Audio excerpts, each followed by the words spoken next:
Hello, my name is Valeria Amar, and this is my presentation on authentication schemes of IoT, or Internet of Things. So for starters, we must first get into IoT, or Internet of Things, authentication. So with billions of devices being deployed worldwide, there is an exponential growth of IoT devices from smart home appliances and assistants like Google and Alexa to industrial automation systems like manufacturing of cars and other IoT devices.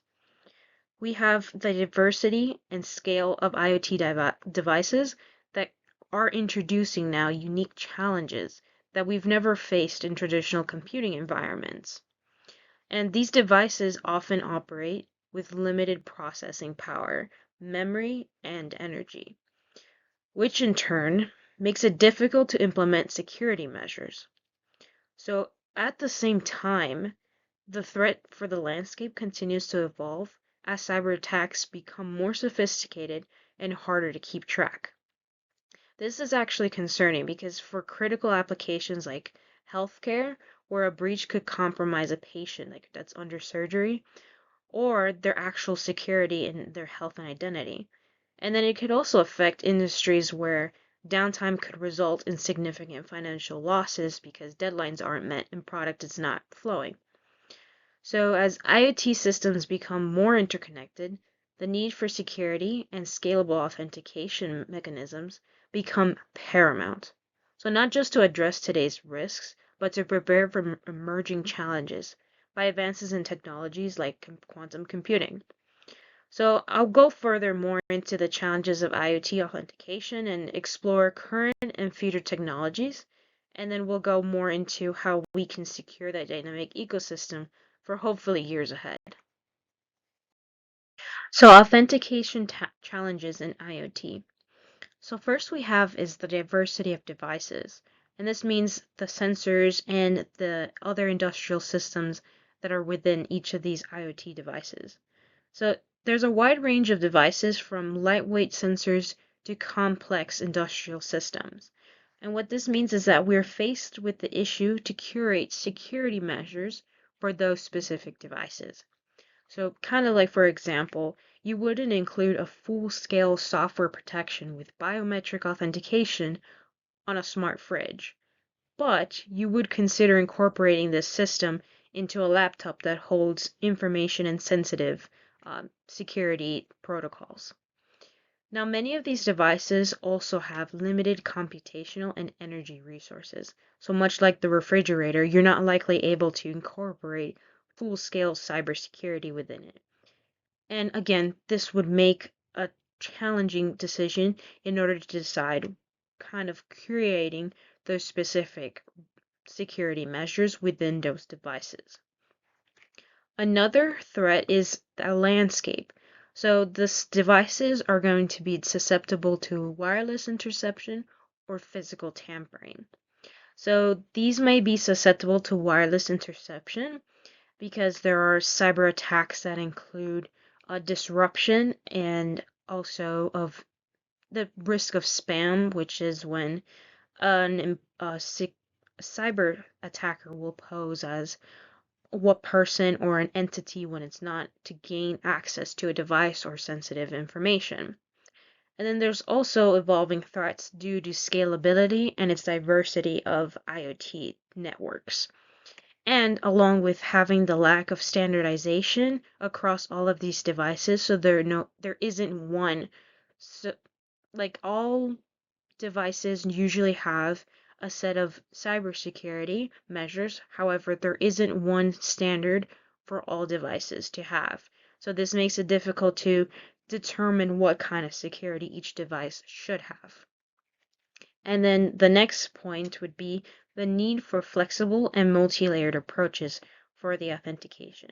So such as the devices have lightweight or cryptographic protocols, you also have biometric authentication and behavior-based methods. So again, there are different methods into incorporating these specific cybersecurity and other security measures within these devices. But again, these will need to be able to curate and be specific for each of these devices. And this is how some of these challenges are going to show up.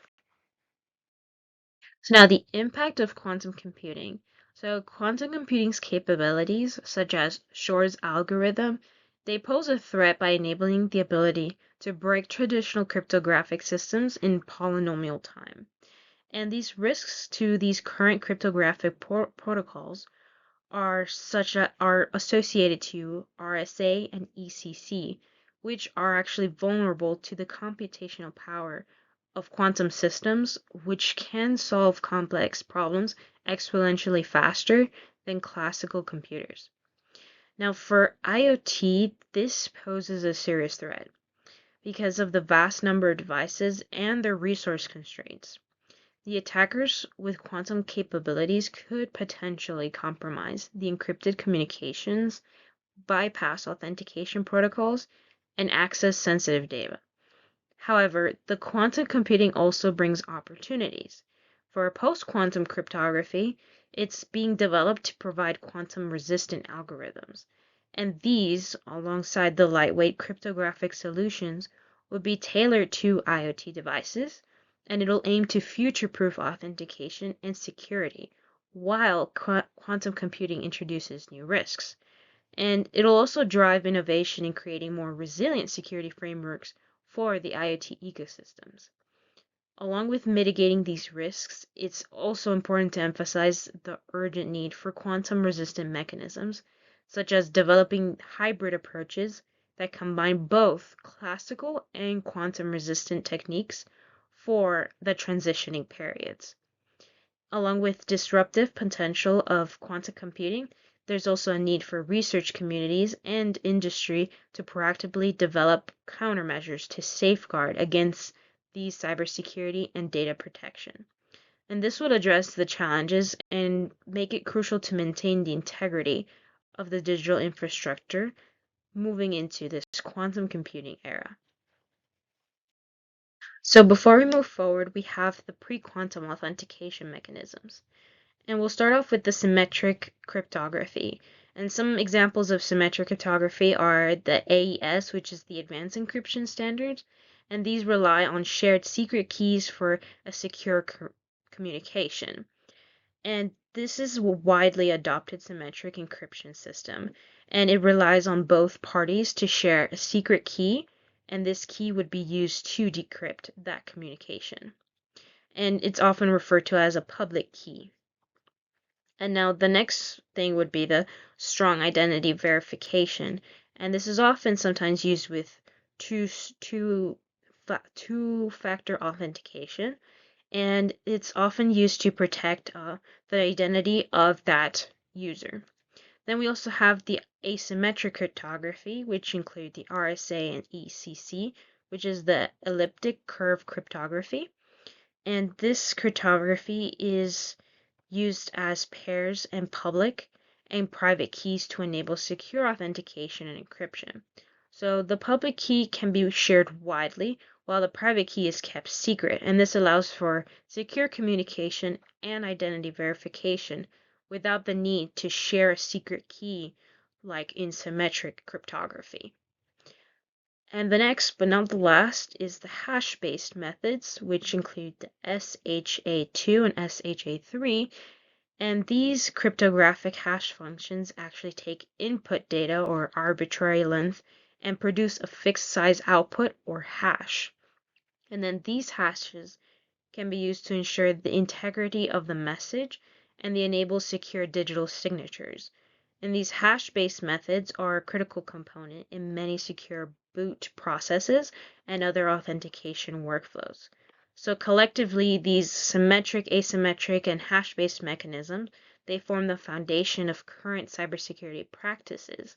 And these will enable into communication identity verification and data integrity. However, the advent of quantum computing threatens to undermine the security of many of these algorithms. So it's necessary that the development of the quantum-resistant authentication methods take these into account.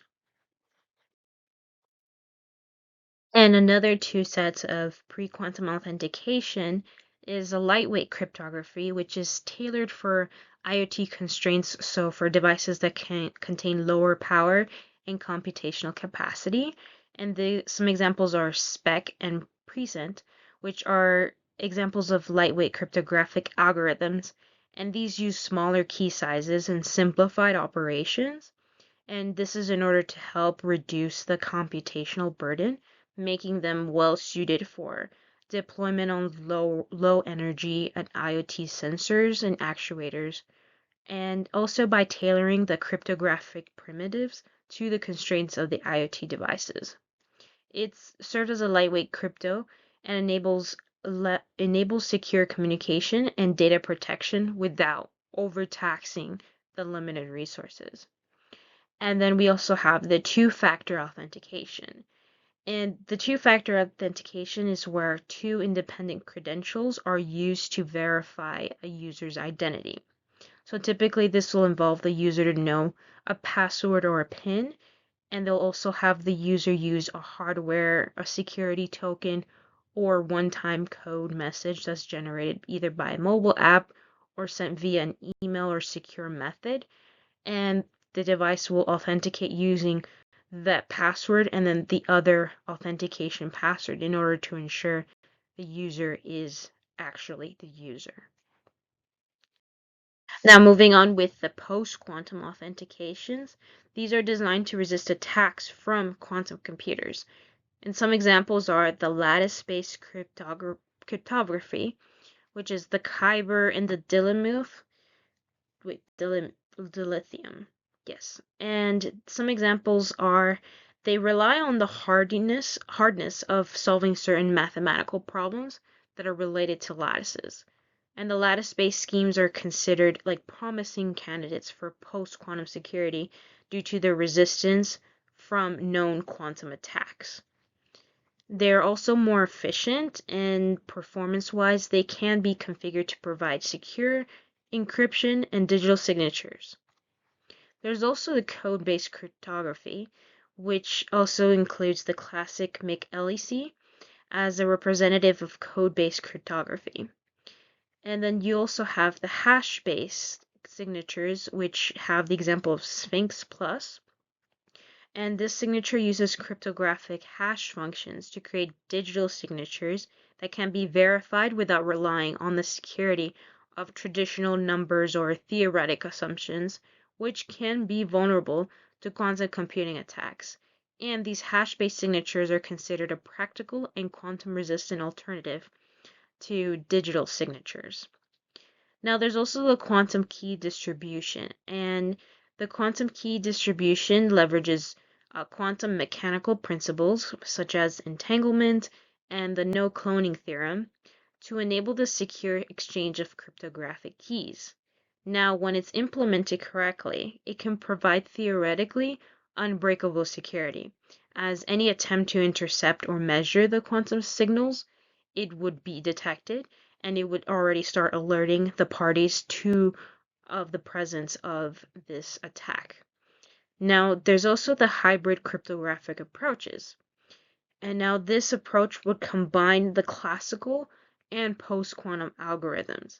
So this approach aims to maintain a backwards compatibility with existing systems while also looking to future-proof security by incorporating quantum-resistant components. And this hybrid model also allows for a gradual transition where classical and post-quantum methods can be used in parallel during this migration process. The development and standardization of post-quantum authentication technologies are crucial steps in preparing for the impending threats posed by quantum computing.